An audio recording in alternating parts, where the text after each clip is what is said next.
Website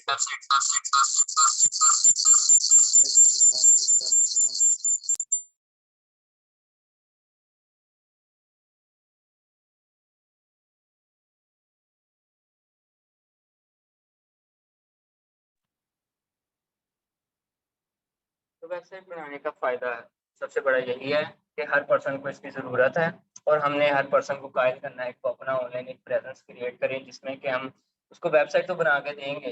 साथ में website में डिफरेंट मॉडल्स हो सकते हैं कि एक स्टैटिक वेबसाइट हो सकती है, सिंपल पोर्टफोलियो की हो सकती है, या फिर वो एक ई-कॉमर्स वेबसाइट हो सकती है, ब्लॉग वेबसाइट हो सकती है, जो कि अगर किसी के लिए नहीं भी बनानी, वो तो काम करना चाह रहे हैं ब्लॉग पोस्टिंग से करें। अपने ब्लॉग लिखें, उस पे एडसेंस अटैच करें, गूगल का एड्स लगा के उस पे काम कर सकते हैं। उसके अलावा अगर किसी को बना के दे रहे हैं तो बना के दे सकते हैं। उसके अलावा अगर किसी की वेबसाइट बनी हुई है, उसकी कस्टमाइज़ेशन करनी हो, उसकी सिक्योरिटी हो, उसका बैकअप लेना हो, उसको इंटीग्रेट करवाना हो या इमिग्रेशन करनी हो, यानी कि एक होस्ट से उठा के दूसरे होस्ट पे लेके जाना, ये सारी चीज़ें इसमें आ जाती हैं। हम जो कोर्स स्टार्ट करेंगे उसमें बेसिकली सबसे पहली जो चीज़ होती है वो एचटीएमएल सीएसएस है।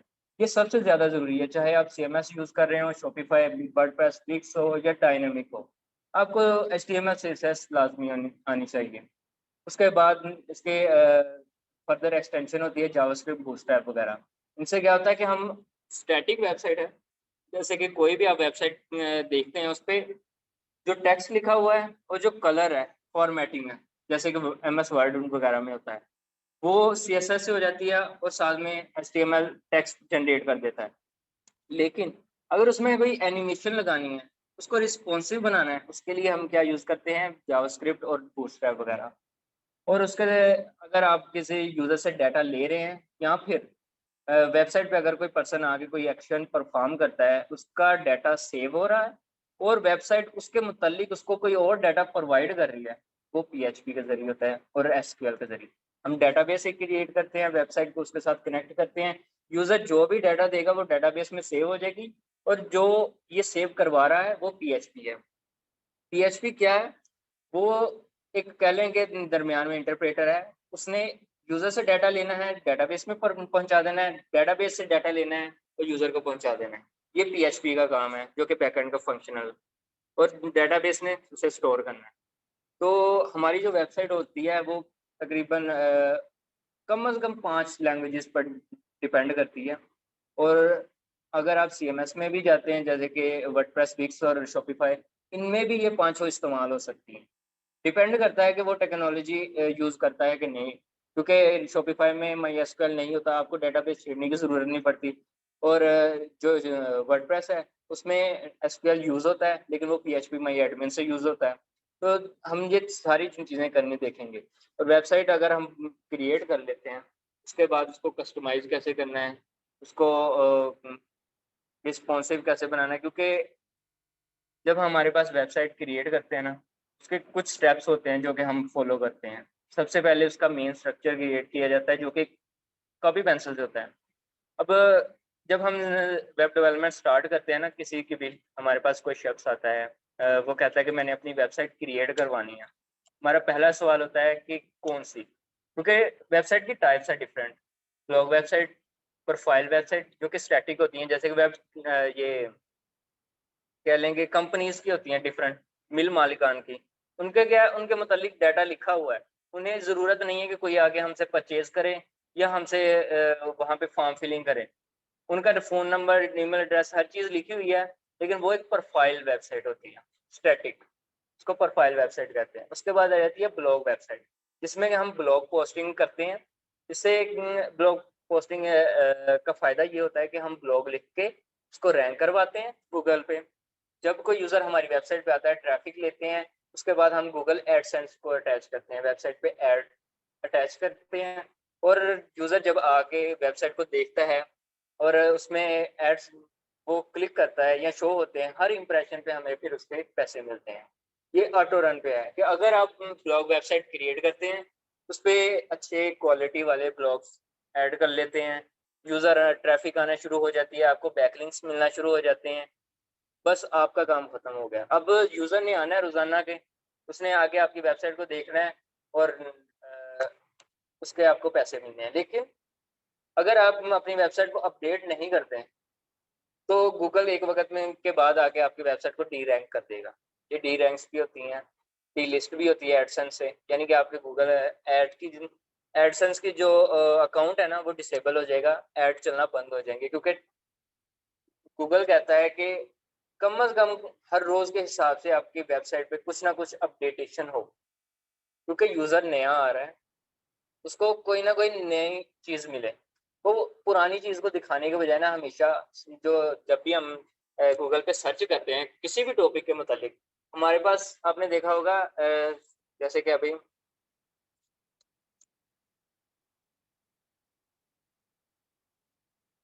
अगर मैं यहाँ पे आ जाऊँ, ये आप पहली जो वेबसाइट हमारे पास आई है ना होस्टिंगर की, इसका ये एक ब्लॉग है जिसमें कि ये पॉइंट्स लिखे हुए हैं।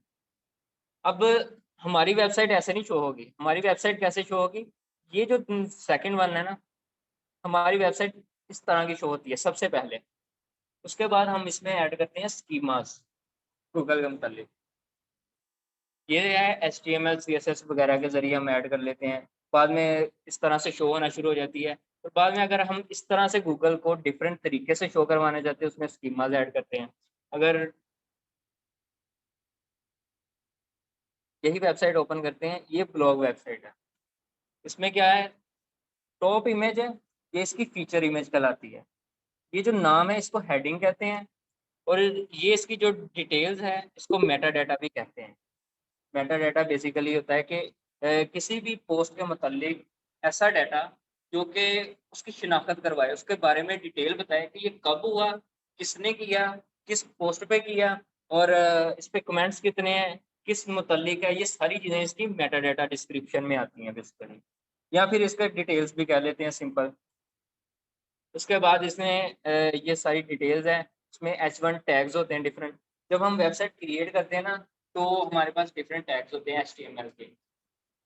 जब भी हमने HTML को तो बेसिकली लाजमी यूज करना है, वो कह लें कि एक खाका है पूरा, ये खाका है, इसमें ये जो नंबर लिखे हुए हैं ये सारे HTML, इसमें ये कलर है ये CSS नहीं है। अगर कोई एनिमेशन आ रही है या फिर फोटो हो रहा है तो जावास्क्रिप्ट है। कुछ लोग बूटस्ट्रैप भी यूज करते हैं जो कि इसको रिस्पॉन्सिव बनाता है, और कुछ लोग JavaScript यूज करते हैं, जो करेंगे वो बूटस्ट्रैप से करेंगे। रिस्पॉन्सिव क्या कहते हैं कि स्क्रीन अगर इसकी छोटी हो, ये एडजस्ट होगा, ये टेक्स्ट छोटा हो जाएगा, स्क्रीन छोटी हो जाएगी, या फिर ऐसा हो सकता है कि जो ब्लॉक है वो कॉलम रो हो जाएगा। ये रिस्पॉन्सिवनेस होती है वेबसाइट की। सबसे पहले HTML के जरिए से हम उसमें खाका क्रिएट करते हैं जो कि टैग्स के मतलब है। H1 टैग्स होते हैं जो कि हेडिंग टैग, H1 से H6 तक। उसके बाद पैराग्राफ का P टैग होता है। उसके बाद बोल्ड बोल्ड का टैग होता है, टैली का टैग होता है, स्ट्रॉन्ग का टैग होता है। ये डिफरेंट टैग्स हम करेंगे HTML। HTML जब हम ऐड कर लेते हैं, सारा कोड लिख लिया HTML का, उसके बाद CSS में आते हैं। ये स्टेप बाय स्टेप चलते हैं। सबसे पहले HTML, उसके बाद CSS ऐड करते हैं, उसमें कलरिंग करते हैं। टेक्स्ट का फॉन्ट चेंज करना है, उसके लिए CSS जरूरी है। CSS जो होती है वो तीन तरह की होती है। एक हो सकती है कि उसी टैग में लग जाए, एक उसी फाइल में लग जाए, और एक अलग से फाइल अटैच करते हैं। तीन तरह से CSS को अटैच करते हैं। जब हम CSS अटैच कर लेते हैं, फॉर्मेटिंग कर लेते हैं, उसके बाद जो चीज़ आती है रिस्पॉन्सिवनेस की आती है, क्योंकि हमने खाका बना लिया एक पेज क्रिएट कर लिया है। ठीक है, डेस्कटॉप का हमारे पास डिफरेंट साइज है, एक डेस्कटॉप होता है, एक लैपटॉप होता है, एक टैबलेट और एक मोबाइल फोन, चार तरह की स्क्रीनें होती हैं। अगर हमने क्रिएट कर दिया डेस्कटॉप का, अब हमने इसको क्रिएट करना है। मैं आपको ये दिखाता हूँ, यहाँ से आप इंस्पेक्ट एलिमेंट में जाएंगे ना, ये हमारे पास ऑप्शन होता है। हम यहाँ से किसी भी फ़ोन को कर सकते हैं। अगर हम आईपैड को करना चाहिए, ये टैबलेट मोड में आ जाएगा। क्या हो गया, ये टेक्स्ट छोटा खुद ही एडजस्ट हो गया, और इसकी जो साइडों पे खाली स्पेस थी वो खत्म हो गई। पहले क्या था, तीन कॉलम थे, पेज में तीन कॉलम्स थे, राइट और लेफ्ट कॉलम स्पेसेस थे, दरमियान में कंटेंट था। लेकिन जैसे ही मैंने टैबलेट मोड पे किया, स्पेस खत्म हो गई साइडों से, और सिर्फ दरमियान में कंटेंट रह गया। अगर हम इसको अब मोबाइल स्क्रीन पे आ गए हैं, उसने और छोटा कर दिया एडजस्ट। ये तब जब हमारी बड़ी स्क्रीन पे आ रहा था, इसका फ़ॉन्ट बहुत बड़ा था। जैसे क्या ऊपर से पहली बार एडजस्ट हुई है। पहले अगर आपको दिखाऊं तो पहले कैसी थी, अस्सलाम वालेकुम। ये पहले कैसी थी, अलग अलग सारे मेन्यू शो हो रहे हैं। लेकिन जैसे ही हम मोबाइल पे जाएंगे, ये इसको कहते हैं बर्गर मेन्यू, हम बर्गर मेन्यू कहते हैं। बर्गर मेन्यू हमें कार्ड का बटन आ गया, जैसे ही हमने इस पे क्लिक करना है, ड्रॉप डाउन से हमारा मेन्यू शो हो जाना है। ये रिस्पॉन्सिवनेस कहलाती है। ये बेसिकली होती है पोस्ट ऐप वगैरह से, और इसमें जब हम नेविगेशन बार लगाते हैं तो उसमें हम रिस्पॉन्सिवनेस क्रिएट करते हैं। अगर हम अस्सलाम इसमें वालेकुम। कोई एनिमेशन चाहते हैं, या फिर ऐसा हो सकता है कि हम यहाँ पे कुछ क्लिक करें और हमें एक पॉपअप शो हो जाए, वो फिर जावास्क्रिप्ट का काम। एनिमेशन जितनी भी है कि वेबसाइट में अगर जान डालनी है ना, तो फिर हम जावास्क्रिप्ट यूज करते हैं, जो कि वेबसाइट को एनिमेट करती है, यूजर की इंटरेक्शन बढ़ाती है। यानी हम चाह रहे हैं कि कोई भी ऐसी है पर क्लिक करे, बटन पे क्लिक करे और साइड से कोई बॉक्स निकल के आ जाए, पॉपअप मेन्यू आ जाए, वो सारी चीज़ें जावास्क्रिप्ट के ज़रिए से होती हैं। उसके बाद हमारी आ जाती है PHP। अगर यहाँ पे PHP का इन्होंने कुछ ऐड किया हो। हेलो, अस्सलाम वालेकुम।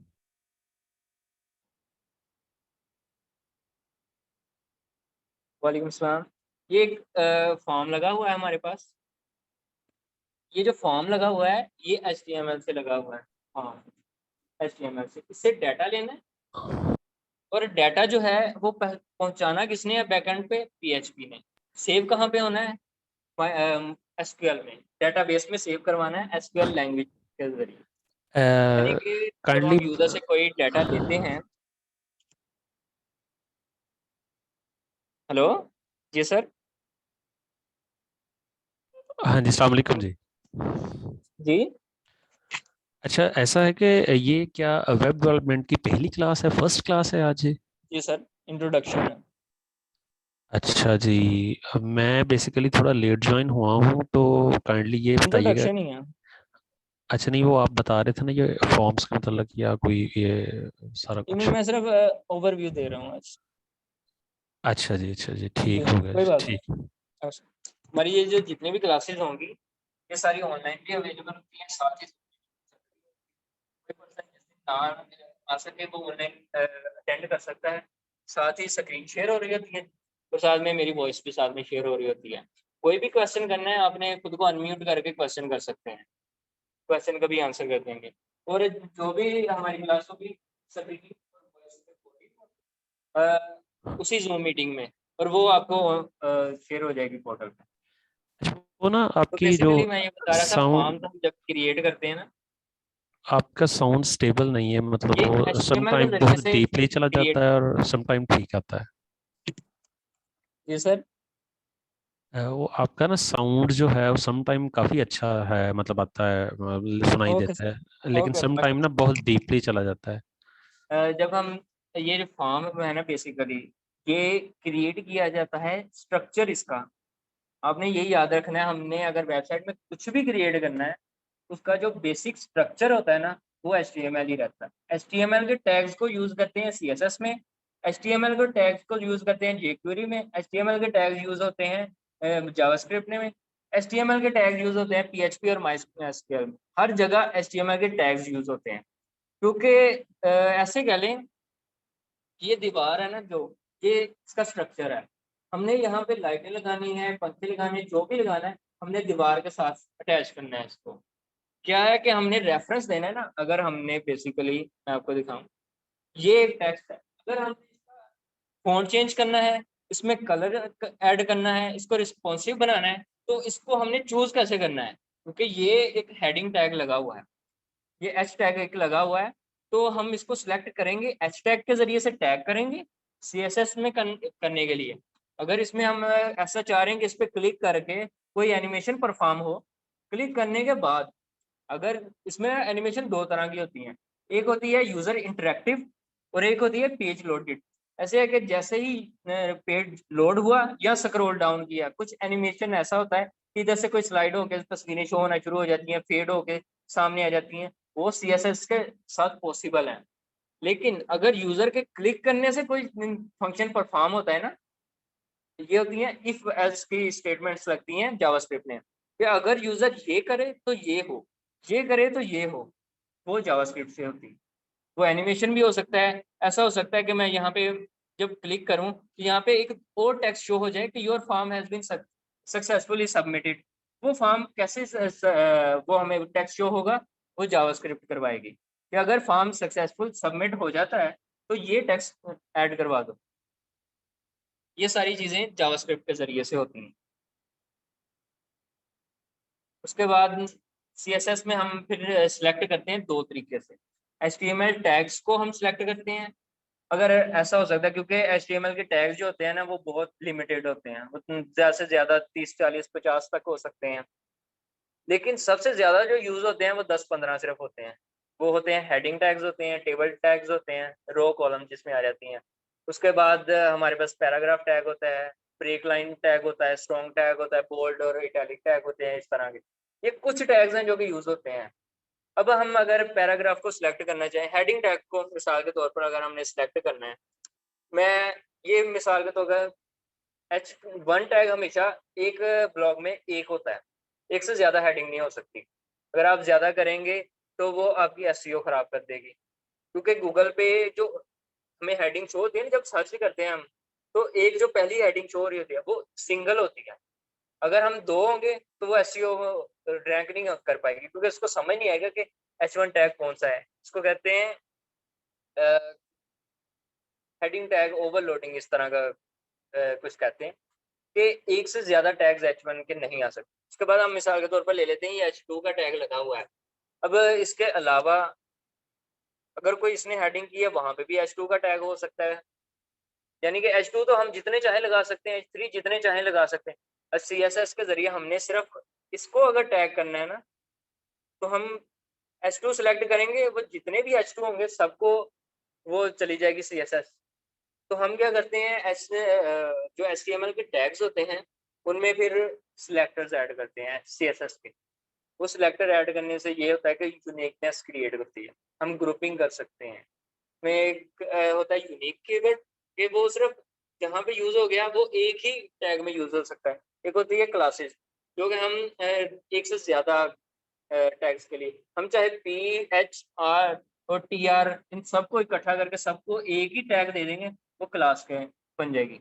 उसको हम फिर बेसिकली सारा ही कर सकते हैं। यह है ब्लॉग वेबसाइट। उसके बाद हम चाहते हैं पोर्टफोलियो। पोर्टफोलियो वेबसाइट की सबसे बेहतरीन मिसाल जो होती है ना, एक तो होती है ये मिल मालकान की, और दूसरी होती है प्रॉपर्टी की।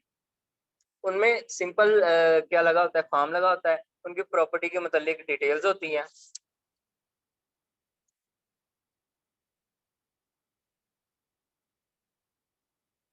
ये जैसे वेबसाइट है, इनमें कुछ चेंजेस नहीं आनी। एक बार उन्होंने अपनी डिटेल्स प्रोवाइड कर दी हैं, अपना मैप प्रोवाइड कर दिया है, ये जब तक उनका प्रोजेक्ट चलना है ये ऐसे ही रहनी है। ये स्टैटिक वेबसाइट होती हैं, प्रोफाइल वेबसाइट्स, जिनमें के यूजर की सारी डिटेल्स होती हैं।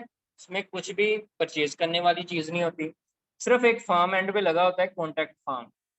ये लाजमी होता है कि अगर यूजर कोई वेबसाइट पे आता है, एक तो है कि वो किसी लिंक पे क्लिक करेगा, जैसे कि यहाँ से वो कॉपी कर सकता है फ़ोन नंबर। यहाँ पे हम व्हाट्सएप का कॉन्टैक्ट दे सकते हैं कि वो व्हाट्सएप डायरेक्ट कर ले। लेकिन अगर वो कुछ भी नहीं करता, उसको एक फॉर्म दे देना है कि वो अपना नाम और फ़ोन नंबर लिख दे, हम उसको कॉन्टैक्ट कर लेंगे। तो ये जो फॉर्म होता है, ये कॉन्टैक्ट फॉर्म हर तरह की वेबसाइट में लाजमी ऐड होता है। उसके बाद इसको कहते हैं प्रोफाइल वेबसाइट। ये स्टैटिक होती है, इसमें ये पहला हेडर आ जाता है, उसके बाद ये सेक्शन हैं, डिफरेंट सेक्शन बाय सेक्शन चलते हैं। ये स्टैटिक ही रहना होता है, इसमें कोई चेंजेस नहीं होती। उसके बाद जो तीसरी हमारी वेबसाइट होती है, वो कह लेंगे ई कॉमर्स वेबसाइट होती है। वो दो तरह से हो सकती है, एक डायनेमिक और एक हो सकती है वर्डप्रेस। इस वक्त जो ई कॉमर्स की सबसे बेस्ट वेबसाइट बनती है वो शॉपिफाई पे बनती है, उसके बाद वर्डप्रेस पे बनती है। जितनी भी आपको मार्केट में इस टाइम ई कॉमर्स की वेबसाइट मिलेंगी, वो तकरीबन कह लेंगे 40 to 50% शॉपिफाई पे बनी है, और जो 50% है बाकी, उनमें से मैक्सिमम वर्डप्रेस पे बनी है। क्योंकि जो डायनेमिक वेबसाइट होती है ना ई कॉमर्स की, वो कभी भी एक पर्सन क्रिएट नहीं कर सकता। क्योंकि जब कह लेंगे दराज अगर देखें, दराज एक बहुत बड़ी वेबसाइट है, उस पर एक वक्त में हजारों लोग एक वक्त में सर्फिंग कर रहे होते हैं, उसको चेक कर रहे होते हैं।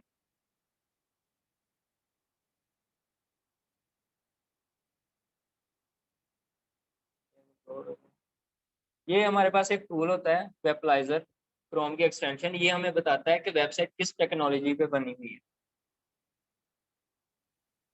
वेबलाइजर इसका नाम है, वेबलाइजर। कोई भी वेबसाइट इसमें ओपन करेंगे तो ये बता देगा कि उसमें कौन सा टेक्नोलॉजी यूज हुई है।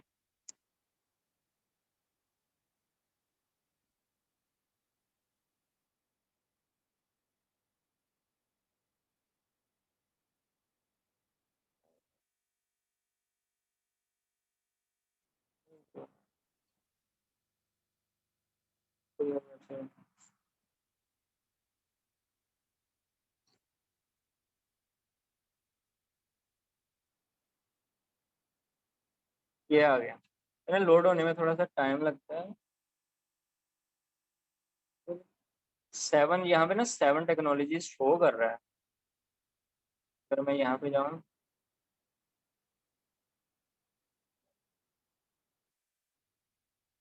ठीक है, तो मैं ना आपको इसमें करके दिखाता हूँ।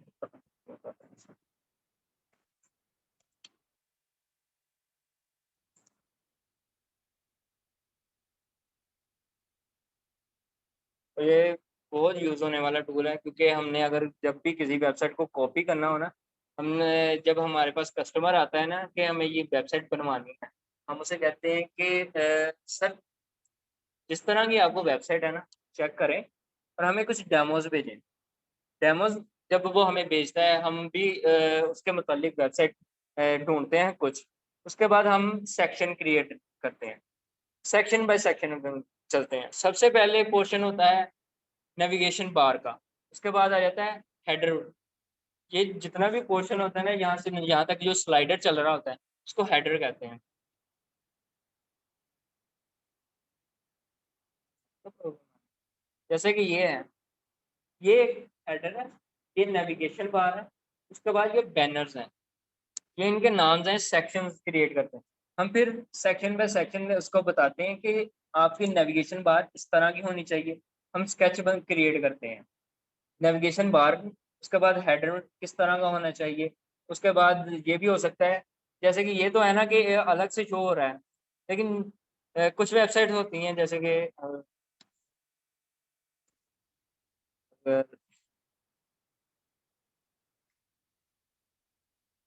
हो सकती है, ये अपनी वेबसाइट देखते हैं,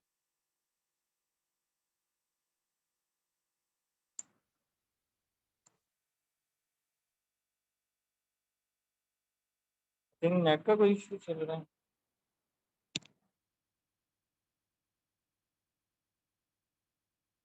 कुछ वेबसाइट्स होती हैं जिनमें ना हेडर जो है वो ट्रांसपेरेंट होता है। उसमें क्या होता है, आपका हेडर टॉप तक होता है, और जितने भी आइटम्स आ रहे होते हैं, नेविगेशन बार होती है, वो उसके ऊपर होता है। यानी कि वो ऐसे ट्रांसपेरेंट हेडर्स कहा जाता है। हेडर आता है, उसके बाद आ जाता है बैनर एरिया।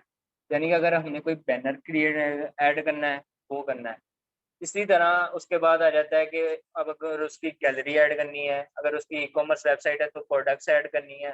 फिर उसके बाद आ जाता है कॉन्टैक्ट का एरिया आ जाता है। उसके बाद उसके अगर डिफरेंट ब्रांड्स हैं उसकी वेबसाइट पे, तो ब्रांड एरिया एक आ जाता है, ब्रांड स्लाइडर।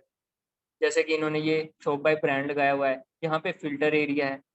यानी कि कभी भी वेबसाइट पूरी की पूरी तैयार नहीं होती है।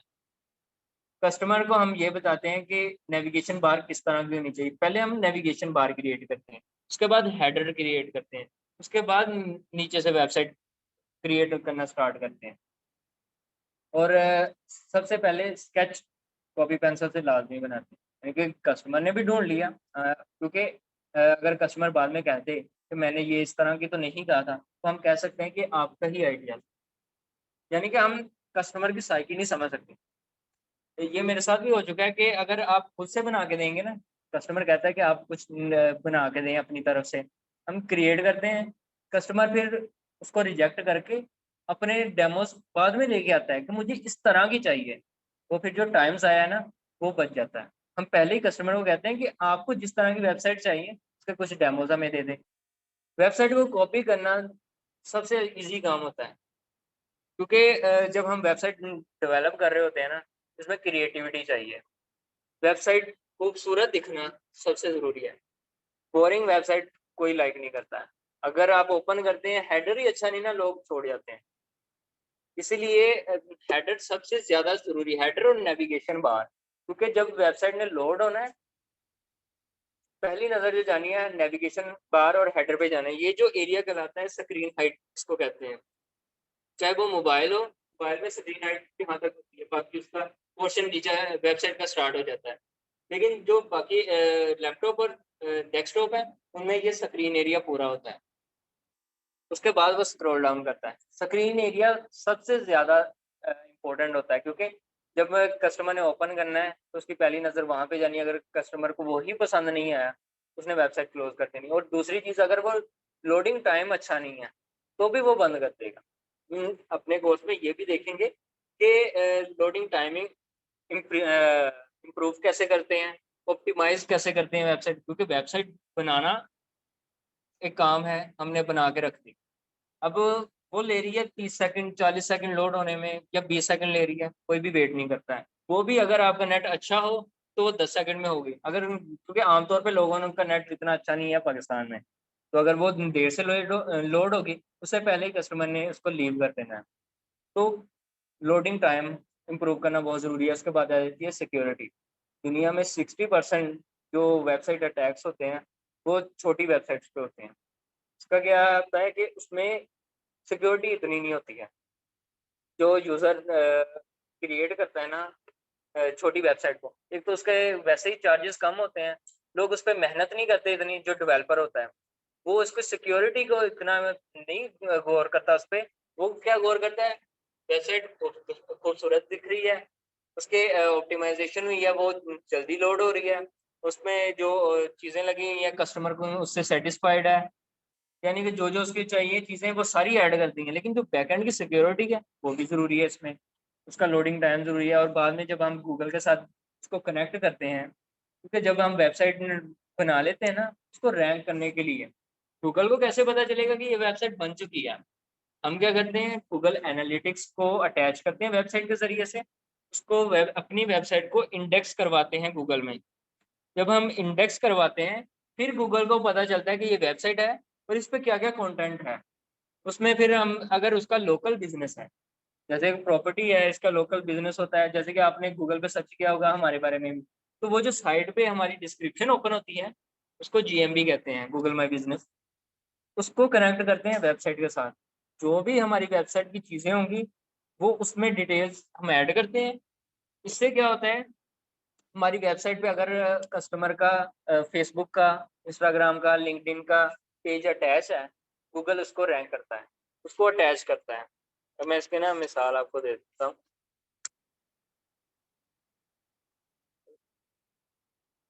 ये 3 प्रोफ़ाइल्स हैं ना, ये हम ऐड नहीं करते हैं। ये देख रहे हैं, यहाँ पे हम क्लिक करेंगे ना, डायरेक्ट हमारे सोना सॉल्यूशन के पेज पे जाएँगे। ये कैसे जाएँगे? हमारी वेबसाइट पे इनका लिंक लगा हुआ है, और हमारी जो वेबसाइट है वो कनेक्टेड है जीएमबी से। हमने जब लोकल क्लाइंट का काम करना होता है ना, तो उसको एसईओ चाहिए होती है, और वो कभी भी ज़्यादा पैसे नहीं खर्चता। लेकिन अगर ये इस तरह के पॉइंट्स हम ऐड कर देते हैं ना, ये तकरीबन 5 मिनट का काम होता है सिर्फ़। कोई मुश्किल नहीं होता, सारी डिटेल्स बनी हो रहती हैं। हमने सिर्फ़ ऐड करनी है जीएमबी में, मोबाइल से उसकी उसी के नंबर पे वेरिफ़िकेशन करवा लेनी है, और अपने अकाउंट से, अगर उसको वो नहीं कहता कि उसके अकाउंट से बना, अपने अकाउंट से बना के दें, उसको मैनेज करें, उसके भी चार्जेज़ होते हैं फिर। गूगल प्रोफ़ाइल का, क्योंकि एसईओ में पहला स्टेप गूगल प्रोफ़ाइल होता है। ये सबसे ईज़ी रैंकिंग में आता है, और इसमें जब आपकी ये प्रोफ़ाइल्स कनेक्ट हो जाती हैं, तो ये इसका फ़ायदा ये होता है कि आपके रिव्यूज़ अटैच हो जाते हैं। जैसे ये फ़ेसबुक से देखें ना, ये फ़ेसबुक के रिव्यूज़ भी खुद ब खुद फ़ेच कर लिए हैं उसने। हमारी वेबसाइट का डाटा भी उसने फ़ेच कर लिया है सारे का सारा। तो गूगल एनालिटिक्स इसमें बहुत ज़रूरी है वेबसाइट की एसईओ के लिए, क्योंकि इसमें हम एसईओ भी करेंगे हल्की फुल्की, जो कि वेबसाइट को होनी चाहिए बेसिकली। उसमें हमारी HTML CSS, उसके बाद रिस्पॉन्सिवनेस होगी, ये सारी चीज़ें। उसके बाद जावास्क्रिप्ट एनिमेशन के लिए होती है। उसके बाद हमारी आ जाती है PHP। सबसे पहले हम क्रिएट करते हैं अपने SQL डेटाबेस। अगर हमने लोकल वेबसाइट डायनामिक भी क्रिएट करनी हो तो वो दो तरह से हो सकती है। एक तो है कि हम जो डेटाबेस है MySQL वो इंस्टॉल करें। दूसरी होती है कि PHP XAMPP सर्वर इंस्टॉल करते हैं। उसमें PHP माई एडमिन की हमें वो मिल जाती है डेटाबेस। हम उसको कनेक्ट करके सारी चलाती हैं। हम क्या करते हैं, XAMPP सर्वर इंस्टॉल करते हैं। वो वर्डप्रेस के लिए भी होता है, वो डायनामिक वेबसाइट के लिए भी होता है। वहाँ पे डेटाबेस इंस्टॉल कर ली। डेटाबेस का सारा कंटेंट जो होता है ना, वो हम उसमें स्टोर करते जाते हैं। उसमें हम टेबल्स क्रिएट कर लेते हैं, रोज कॉलम, हमारा जितना भी डाटा होता है वहाँ पे क्रिएट करते हैं। PHP के जरिए हम अटैच कर लेते हैं कि जो भी हमारा डाटा हो, हमने पहले टेबल क्रिएट करना होता है। यानी कि PHP ने तो वहाँ से डाटा लेना, वहाँ पे रख देना है। तो उसको रखने के लिए कोई जगह भी तो चाहिए, पहले से स्लॉट्स बनी होनी चाहिए। तो हम उसको पहले से डेटाबेस क्रिएट करते हैं, उसमें सारी चीज़ें जो जो हमने सेव करवाना है। तो PHP क्या करती है, यूजर एंड से डाटा उठाती है और उसको बैक एंड पे पहुंचा देती है, सेव कर देती है। और अगर यूजर को चाहिए तो वहां से वो ले आती है। लेकिन ऐसा हो सकता है कि हम कुछ भी यूजर एंटर करें और उसके बाद वो निचले एक और फील्ड ओपन हो जाए। यानी कि ऐसा होता है ना कि हम एक लिस्ट क्रिएट कर रहे होते हैं, जैसे गूगल फॉर्म अगर आपने क्रिएट किया हो, तो हम जैसे ही प्लस आइकन पे क्लिक करते हैं एक नया क्वेश्चन ओपन हो जाता है। वो क्या होता है, नया क्वेश्चन ओपन है, उसकी आईडी डिफरेंट होगी, बैकएंड पे उसकी डेटाबेस डिफरेंट होगी।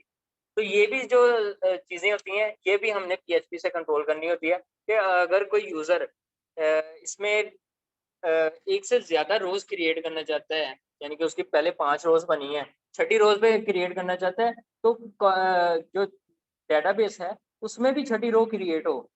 ये जावास्क्रिप्ट और PHP मिलके करते हैं। जावास्क्रिप्ट इसको एग्जीक्यूट करवाती है और जो काम करना होता है बैकएंड पे वो PHP पे करती है। ये PHP का काम है। उसके बाद डेटाबेस का सिर्फ जो काम होता है वो डाटा सेव करना और उसको पुश करना आगे कि PHP को अगर डाटा चाहिए तो वो डेटाबेस ने देना है। और डेटाबेस को एक्सेस करने के लिए जो लैंग्वेजेस इस्तेमाल करते हैं हम, वो SQL यूज करते हैं। और जो सर्वर यूज करेंगे वो हम XAMPP सर्वर यूज करेंगे। जब हम इसको फिर लाइव ऑनलाइन वेबसाइट पे शिफ्ट करते हैं डोमेन होस्टिंग पे, वैसे तो हम जो बनाते हैं वो लोकल पे बनाते हैं। हम क्या करते हैं, XAMPP इंस्टॉल करते हैं, लोकल होस्ट अपना XAMPP में एक फोल्डर क्रिएट करते हैं, उसमें एक index.html की फाइल क्रिएट करते हैं। हम जब लोकल होस्ट स्लैश फोल्डर का नाम लिखते हैं ना, वो डायरेक्ट index.html चलती है फाइल। पहली फाइल जो होती है ना, जब भी हम कोई वेबसाइट लोड करते हैं ना, वो हमेशा index.html या index.php चलती है। जो स्टार्टर वेबसाइट होती है वो index.html से चलती है, अगर उसमें PHP ना हो। अगर हमने उसी पेज पे PHP भी ऐड की हो तो फिर PHP ही लगे। अगर PHP नहीं है तो HTML चल सकती है। लेकिन अगर PHP ऐड होगी उसके साथ HTML भी है तो वो PHP एक्सटेंशन ही यूज होती है, क्योंकि PHP HTML फाइल में अटैच होती है। ये जो एक्सटेंशन है ना, हर जो फाइल हम क्रिएट करेंगे जावास्क्रिप्ट की, CSS की, उनकी अपनी अपनी एक्सटेंशन होती हैं। वो डिफाइन करती हैं कि फाइल कौन सी लैंग्वेज लैंग्वेज की है। PHP की फाइल है .php है, जावास्क्रिप्ट की है .js है, उसके बाद CSS की है तो .css फाइल होती है, HTML की .html फाइल होती है। ये पूरा ओवरव्यू था, हम जो जो इसमें करेंगे। उसके बाद हमारा आ जाता है वर्डप्रेस का। सारा हम लोकल होस्ट पे करेंगे। लोकल होस्ट ये है कि आपको इंटरनेट की ज़रूरत भी नहीं है, सिर्फ आपको डाउनलोड करना है, इंस्टॉल करना है। उसमें अगर कोई थीम प्लगइन डाउनलोड करना पड़ता है उसके लिए आपको नेट की ज़रूरत होगी। लेकिन जब आपने डाउनलोड करके प्लगइन इंस्टॉल कर लिया वर्डप्रेस में, उसके बाद आपको इंटरनेट की ज़रूरत नहीं पड़ती है, जब तक कि आपकी वेबसाइट में कोई ऐसा काम ना हो रहा जो कि इंटरनेट से डाटा रिट्रीव कर रहा हो। इसको लोकल होस्ट वेबसाइट कहते हैं, जो कि हमारे ही वेब PC पे होस्ट होती है और हमारे जो हमारी C ड्राइव होती है वहां से चल रही होती है सारी वेबसाइट। जब हमने इसको लाइव होस्ट पे कन्वर्ट करना होता है, हम क्या करते हैं, इसको एक चाहे एक ऑल इन वन माइग्रेशन एक प्लगइन होता है वो भी कर देता है, या फिर हम इसको पूरी वेबसाइट को उठाते हैं, लोकल होस्ट पे ट्रांसफर कर देते हैं जिप फाइल क्रिएट करके, और जो हमारी डेटाबेस होती है उसको एक्सपोर्ट करके उधर PHP माई एडमिन में इंपोर्ट कर देते हैं और डेटाबेस का नाम चेंज कर देते हैं, यूजर नेम पासवर्ड जो भी हमने ऐड करना हो। ये वर्डप्रेस की वेबसाइट है। वर्डप्रेस रिस्पॉन्सिव बनाना बहुत ईजी है, लेकिन वर्डप्रेस करने के साथ साथ आपको HTML CSS आनी चाहिए। बहुत सारी चीज़ें वर्डप्रेस में ऐसी होती हैं, जैसे कि हम वर्डप्रेस की अगर यही जो वेबसाइट थी इस पे अगर मैं अच्छा सर, एक क्वेश्चन है इधर। जी हेलो जी एक क्वेश्चन है जी। जी सर क्वेश्चन ये है कि ये जो अभी आप इंट्रोडक्शन करवा रहे हैं, जी इसमें ये मतलब फ्रॉम स्क्रैच है, फ्रॉम जी बिल्कुल बिगिनिंग है ये सारा कुछ? जी फ्रॉम स्क्रैच अच्छा। अच्छा जी। और आपने अभी लोकल सर्वर्स के मतलब बताया, उसमें वैम्प या जैम्प क्या बताया आपने? हम जैम्प यूज करेंगे सर, जैम्प यूज जैम्प। करेंगे। दो तरह के हमारे पास सर्वर होते हैं, एक वैम्प होता है, एक जैम्प होता है, लेकिन हम जो सबसे ज्यादा चलने वाला और इजी टू यूज है ना, वो जैम्प सर्वर है, हम जैम्प सर्वर ही यूज करेंगे। अच्छा, उसके लिए आपने बताया था गालबन वर्ड प्रेस भी इंस्टॉल करना पड़ेगा फिर हमें? जी बिल्कुल, हम इसमें वर्डप्रेस वेबसाइट क्रिएट करना भी सीखेंगे। अच्छा जी। और चलें, सही है, ठीक हो गया जी। ओके अगर किसी के पास पहले से मतलब वो है एक फ्लाई व्हील, अगर वो इंस्टॉल हो तो क्या चीज़ वो सर? अ, एक है सर्वर जो है ना वो फ्लाई व्हील लोकल। सर हम ना बेसिकली जो करेंगे, सबको साथ लेके चलना है और सबके लिए इजी भी क्रिएट करना है। तो अगर आपके लिए पॉसिबल है तो आप कोशिश करें कि जैम्प इंस्टॉल करें। जैम्प सबसे इजी है और वो चलने में भी ऑप्टिमाइज्ड होता है, यानी कि वो वर्डप्रेस की वेबसाइट को बहुत तेज़ी से लोड करता है। उसमें अगर डेटाबेस को एक्सेस करना भी इजी होता है। मैं इस वजह से कह रहा था कि लोकल बाय फ्लाई व्हील जो है ना, इसमें अलहदा से वर्ड प्रेस इंस्टॉल करने की ज़रूरत नहीं है। हम जस्ट लोकल बाय नहीं बाय। हमने देखें, जी जी जी जी जी जी जी। फ्लाईव्हील जो होता है ना, ये भी एक सर्वर ही है, लोकल होस्ट सर्वर है, उसमें जी जी। इंस्टॉल करने की जरूरत नहीं है। लेकिन जैम का क्या फायदा है कि आप अगर ये सीख बेसिकली आप चाहे ना,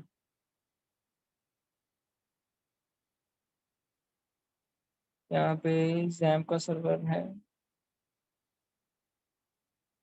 पर यहाँ पे जैम का सर्वर नहीं पड़ा। जैम के फोल्डर में हम चाहे 10 वेबसाइट क्रिएट कर लें, हमने क्या करना है, लोकल होस्ट स्लैश फोल्डर का नाम सिर्फ लिखना है, वो वेबसाइट चल जाएगी। चाहे 20 कर लें चाहे 30 कर लें, इससे फर्क नहीं पड़ता है।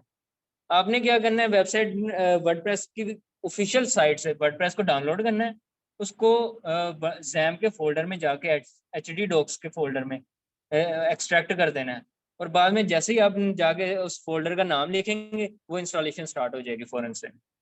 इसका फायदा ये है कि एक से ज्यादा जितनी चाहे वेबसाइट आप क्रिएट कर सकते हैं एक ही सर्वर पे, आपको अलग अलग सर्वर नहीं इंस्टॉल करने पड़ेंगे। फिलहाल आप कोशिश करें सर कि जैम्प इंस्टॉल कर लें, जी ठीक हो गया, ओके। ताकि आप हमारे साथ ही चल सकें। जी जी बिल्कुल बिल्कुल बिल्कुल। ओके, इसके साथ जो वर्डप्रेस वेबसाइट है वो ऑप्टिमाइज करना, उसको इमिग्रेट करना, यानी कि लोकल होस्ट से लेके लाइव होस्ट पे कन्वर्ट करना, क्योंकि डोमेन के साथ जब हम कनेक्ट करना होता है तो हमें उसको लाइव होस्टिंग पे सबमिट करना, ऐड करना होता है, उसको ट्रांसफर करना होता है। लाइव वेबसाइट जब लाइव हो जाती है उसके बाद वो एक्सेसिबल होती है। तो वेबसाइट क्रिएट तो कर ली हमने, लेकिन आम यूजर कैसे कनेक्ट करेगा उसके साथ? उसके लिए उसको हमने ऐसे सर्वर पे रखना है जो कि 24 घंटे चल रहा हो। वो क्या होता है, हम होस्टिंग परचेज करते हैं, उसमें उसको रख देते हैं, वो सालाना पाकिस्तानी जो लोकल होस्टिंग है वो सालाना देती है, जो इंटरनेशनल होस्टिंग है वो महाना पे भी आ जाती है, लेकिन वो ज़रा महंगी पड़ती है, कॉस्टली होती है। लेकिन फ़र्क ये होता है कि जो इंटरनेशनल होस्टिंग होती है उसकी स्पीड का डिफरेंस होता है बहुत ज़्यादा, पाकिस्तानी होस्टिंग का डिफरेंस का एक। ओके,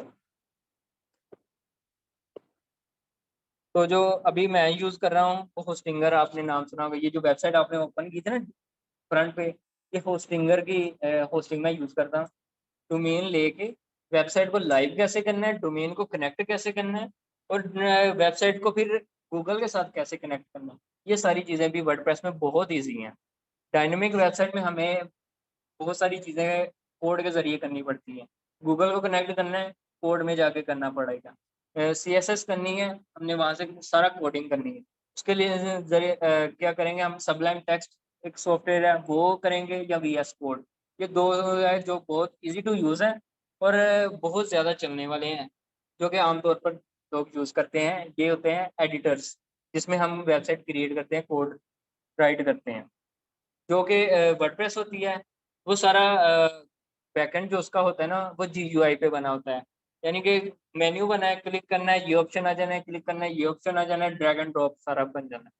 लेकिन उसमें भी बहुत सारी लिमिटेशंस आ जाती हैं कि अगर कोई ऐसी चीज़ है कि जो चेंज नहीं हो पा रही, क्योंकि हमने थीम इंस्टॉल करना होता है, डिफरेंट थीम में लिमिटेशंस होती हैं। कुछ चीज़ों को वो चेंज करने की इजाज़त देता है, कुछ को नहीं। तो वो क्या करते हैं, हम HTML के टैग को सिलेक्ट करके CSS के साथ ऐड कर देते हैं। तो उसमें भी HTML CSS लाजमी है।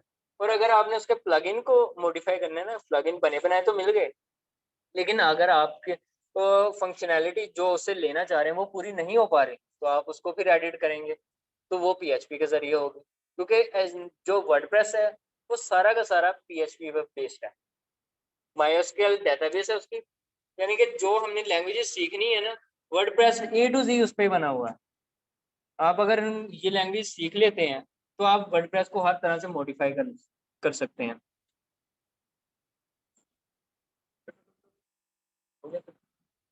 जी बच्चों, क्या हाल चाल है? चलो, ये बैठ जाओ।